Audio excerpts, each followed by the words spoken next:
Você já se perguntou por que a sexualidade dificilmente é abordada nas escolas? Pesquisas apontam que a sexualidade não é abrangentemente discutida nas escolas. Contudo, 84% dos brasileiros aprovam a discussão de gênero dentro das salas de aula. Mas afinal, o que é sexualidade? Sexo, educação sexual, segregação nas aulas de educação física? Sexualidade é um termo amplamente abrangente, que engloba inúmeros fatores e dificilmente se encaixa em uma definição única e absoluta. Como o professor abordava o tema sexualidade nas aulas? Não abordava. Só isso. Não teve. Não teve. Se teve, tem primeiros socorros, tarará, tarará, tarará, tarará. Mas essa parte não teve. Não teve. Com o Thiago, educação infantil, não teve. Eu não tenho o que falar disso, porque... Foi outra coisa também que a gente, em ambas as escolas, nos nossos estágios, a gente faz um relatório Final. Final de regência, e a gente sempre aborda essa dificuldade das escolas de estarem conversando e aplicando nas suas aulas os temas transversais, né? Não só com sexualidade, mas meio ambiente, cidadania. Não existe. Assim, pelo menos no estágio 1 e no estágio 4. Eu não vi, certo? Essa questão dos temas transversais serem utilizados nas aulas de educação física, que dá para ser utilizado, inclusive eu e o Dê, né, no estágio 1, o Thiago estava usando futsal, então a gente fez um plano de aula para utilizar o futsal com o tema transversal meio ambiente. Então todas as características do futsal eram atividades voltadas para o meio ambiente, né, para o desperdício de água, tem como fazer as atividades, né, a gente elaborou todo um plano de aula, tem como fazer, tem como os alunos serem educados de maneira diferente, numa aula diferente, né, contudo a gente não sabe a realidade desses professores, né, a gente está aqui como aluno, a gente está recheado de conhecimento novo, então a gente não sabe como é a realidade desses professores de poder, se pode ou não, abordar os temas transversais na escola, né? Porque a escola é autônoma, né? E ela decide o que quer ensinar para o aluno. A gente não pode também obrigar, né? O diretor que vai lá e elabora a grade curricular, porque a escola é autônoma, então, certo? O que vale é o que o diretor quer ensinar na sua instituição de ensino. Então, sexualidade, né? Como já disse antes, para os meninos quando vieram me perguntar do documentário, na entrevista, realmente não existe. Nos primeiros estágios, né, não tem isso, porque são crianças, são muito pequenos, então você não vê falando sobre isso. Já no estágio que eu tô agora da residência pedagógica, que é o Fundamental 2, eu acredito que é para ser abordado, mas de acordo com o plano de aula anual da professora, eu não vi isso. Para ser sincero, pelo menos nas aulas que eu tive era maioria prática, tipo, não tinha divisão de sexo, era misturado, meninos e meninas, ambos nos mesmos grupos e tal, mas nada especificando exatamente a sexualidade nas aulas. Realmente não existe. Inclusive, com a Eudoro, lá no Eudoro, a gente tinha alunos trans e tudo mais, e era uma coisa tipo assim, é um aluno como qualquer outro. E era uma coisa que dava pra, de fato, abordar. Eu acho que a questão do adolescente, do jovem, da criança, se identificar e os colegas terem conhecimento e ter aquela coisa do respeito, que eu acho que seria o básico. Porque, querendo ou não, menino é bicho ruim, adolescente é muito difícil de lidar, e principalmente você sendo um adolescente trans no ensino público, na instituição pública. É muito difícil. E ainda mais, fica mais difícil ainda quando as pessoas não olham pra você. E quando elas olham pra criticar. Elas olham pra apontar, pra rir. Então eu acho que é uma coisa que, de fato, deveria ter sido acompanhada, que deve ter sido acompanhada. Mas a gente não sabe. Eu fiz 2 estágios, né? Fiz o 4 e o 1, porque aqui na educação física, o 4 ele não tem pré-requisito, o 4 é do ensino médio. E eu fiz porque na época o Caio já tinha conseguido o colégio, eu aproveitei pra ir com ele. E eu fiz um que de fato é o primeiro, né, que é da educação infantil. Assim, o 4 foi uma realidade assim que eu não conhecia de fato, eu nunca tinha convivido. Foi uma escola pública que a gente fez aqui perto da Osório de Paiva. A gente pegava do 9º, 1º, 2º, 3º ano. E tipo assim, já a gente, por exemplo, uma das coisas que eu acho que eu fiquei mais cara foi de ter aluna do 9º ano que não ia fazer aula porque ela tava grávida. Ela tava na reta final da gravidez. nascem 68,4 bebês a cada 1.000 mulheres entre 15 e 19 anos. Você concorda com o método usado? O que você faria para mudar? Não falar sobre sexualidade no Fundamental 1, até concordo, porque eles não ligam muito pra isso.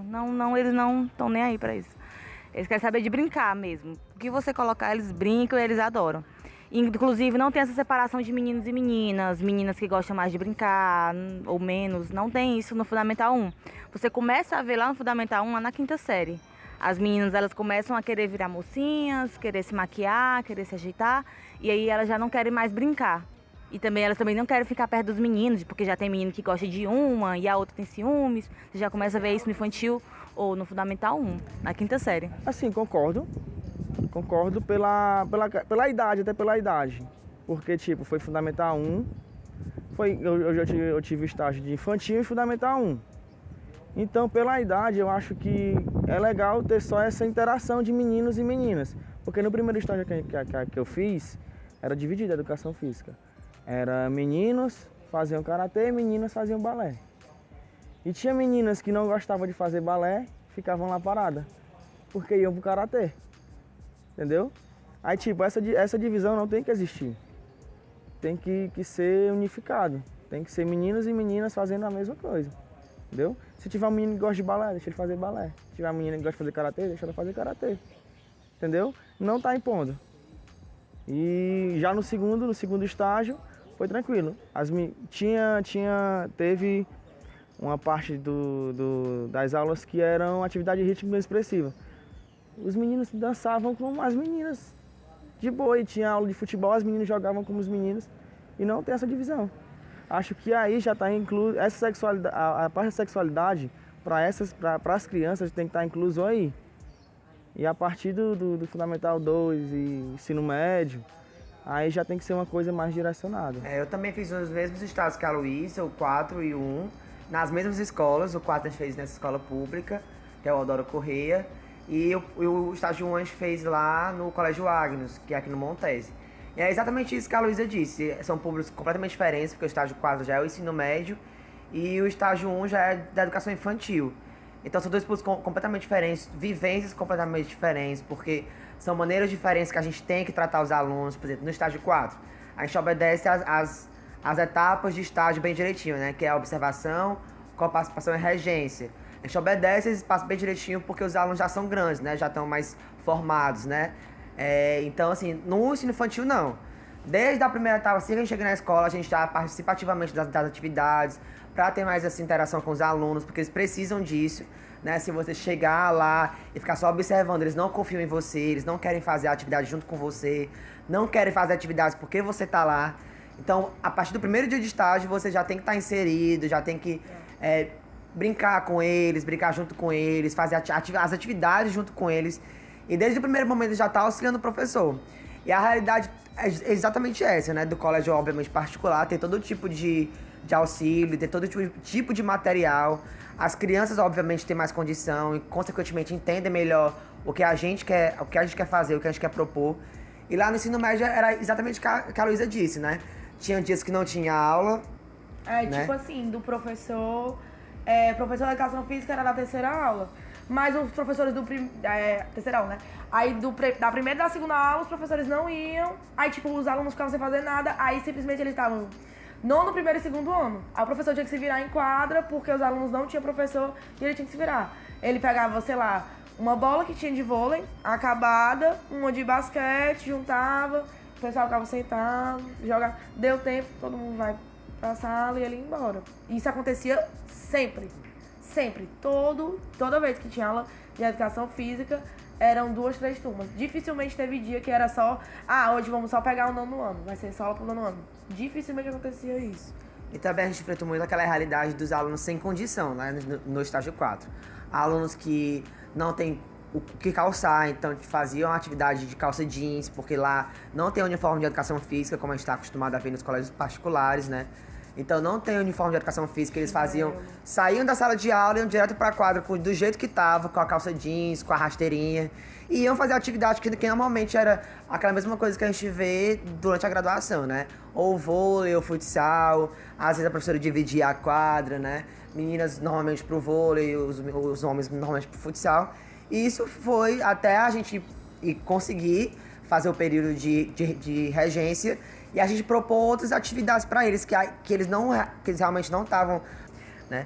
O único ponto negativo, assim, que eu vi do Thiago mesmo é a questão da inclusão dos outros tipos de aluno, né? Aí a gente vê que lá no Colégio Lagos, por exemplo, toda turma tem um aluno com deficiência intelectual, né? Principalmente o autismo, né? E eu não senti muito essa questão inclusiva dos alunos com autismo nas aulas dele, né? Até não sei como é que funciona o plano de aula dele, assim, nesse quesito para a inclusão deles, né? Mas a gente sabe que a atividade tem que ser diferenciada. Se possui um aluno, a atividade já tem que ser diferenciada para todos. E isso não acontecia lá, né? Isso não acontecia. O aluno autista acabava tendo que fazer a mesma atividade que todo mundo, né? O que não é indicado. Então, assim, às vezes ele não conseguia realizar a atividade, não conseguia a proposta da atividade, né? E talvez eu acho que se a gente deu esse feedback para ele já, então, a partir que a gente deu esse feedback para ele já incorporou outros aspectos da aula dele, melhorou bastante nesse sentido. Então, esse foi o único defeito que a gente mencionou, assim, no feedback que a gente deu para ele, eu e o Denner Oliveira, que a gente estava junto no estágio 1 lá no Agnos, esse semestre, e depois foi tudo tranquilo. 73% dos estudantes LGBTQI já foram agredidos pela sua orientação sexual. 68% já foram agredidos pela sua identidade de gênero. E 60% desses estudantes não se sentem seguros no âmbito escolar. De acordo com o IBGE, 33% dos jovens e adolescentes assumem ter problemas em construir amizade com gays ou lésbicas. E 31% se tratarem de professores homossexuais. 41% dos jovens entre 13 e 15 anos não usaram preservativo na primeira relação sexual. A gente quis começar o nosso documentário primeiramente pelas entrevistas, porque a gente acreditava que como sexualidade é um tema muito amplo, talvez com a resposta, né, das perguntas que a gente fez para os entrevistados, eles pudessem nortear o que a gente ia abordar mais nesse documentário, né? A gente fez entrevista com 2 mulheres e 2 homens. A gente vai colocar as informações deles no vídeo, né? E todos eles, a partir do 6º semestre, já fizeram estágio tanto no ensino fundamental quanto no ensino médio. E a partir do que eles falaram, a gente conseguiu ver melhor o que a gente ia abordar e foi o que a gente colocou no vídeo, né? Bom, sobre a sexualidade, a gente pôde perceber que ela não é tratada dentro da sala de aula. É tanto que a gente pode ver isso nos relatos dos estagiários. E com a pesquisa mais aprofundada, a gente pode corroborar esse fato. Ou seja, nossos profissionais não, apesar dos dados mostrarem que querem abordar o tema de sexualidade dentro da sala de aula, não abordam. Talvez por sexualidade se tratar de um tabu muito grande dentro do ensino fundamental e do ensino médio, ou talvez pela falta de competência dos próprios profissionais para abordar esse tema dentro da sala de aula.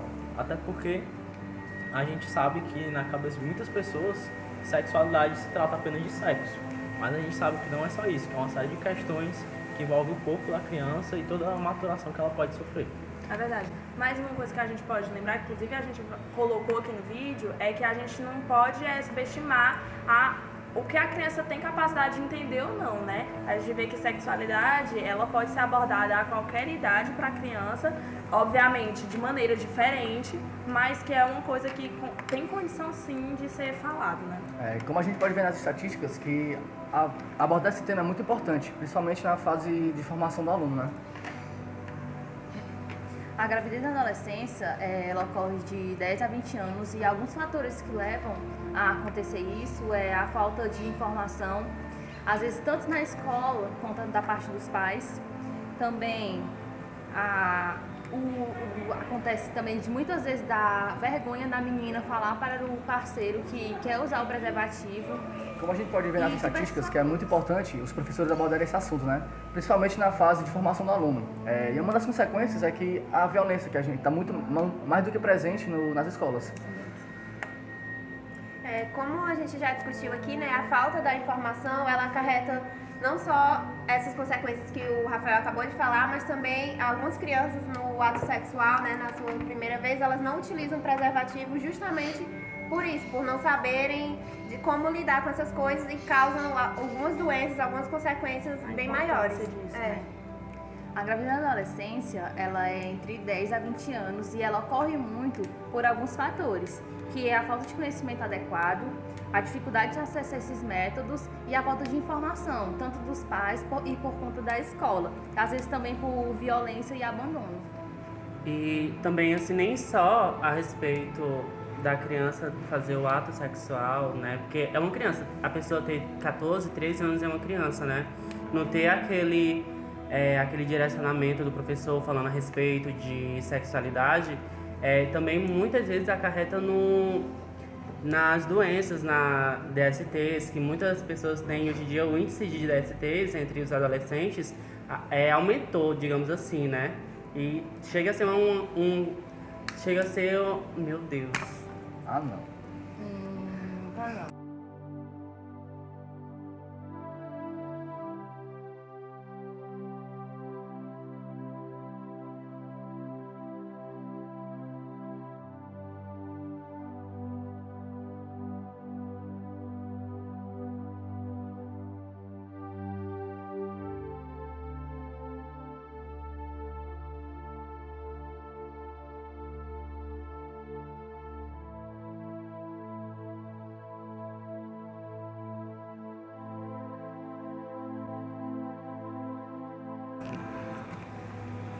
E por isso que é bom ter esse aprofundamento logo no ensino infantil e fundamental a respeito da sexualidade, porque é importante as crianças elas terem ciência do que pode acarretar o uso, o uso de preservativos, né? Sim, é muito importante isso ser passado nas escolas, por causa justamente disso que o Nando falou, de diversas doenças serem transmitidas por um uso sem preservativos. Não só a gravidez, que não é para impedir de a pessoa usar a camisinha, algum preservativo, mas sim as doenças sexualmente transmissíveis, como a AIDS, sífilis, por aí vai. Entre outras, né? E o que a gente pode ver também é que, além dessas consequências todas, né, é muito importante a gente abordar isso, porque a gente consegue perceber com o passar do tempo que o início da vida ativa, a vida sexual ativa tem começado cada vez mais cedo, né? Antigamente, as pessoas começavam a ter relações sexuais mais velhas e não só necessariamente, que eu estava falando aqui com os meninos, não só necessariamente pelo aquele pensamento, né, de querer o casamento virgem, mas sem entrar nesse assunto, né, hoje em dia está cada vez mais rápido isso acontecendo. A gente vê crianças, às vezes, de 10 anos de idade já está tendo relação sexual e a gente não precisa nem abordar necessariamente se isso é certo, se é errado, Não é nem cedo, é precoce mesmo. É precoce.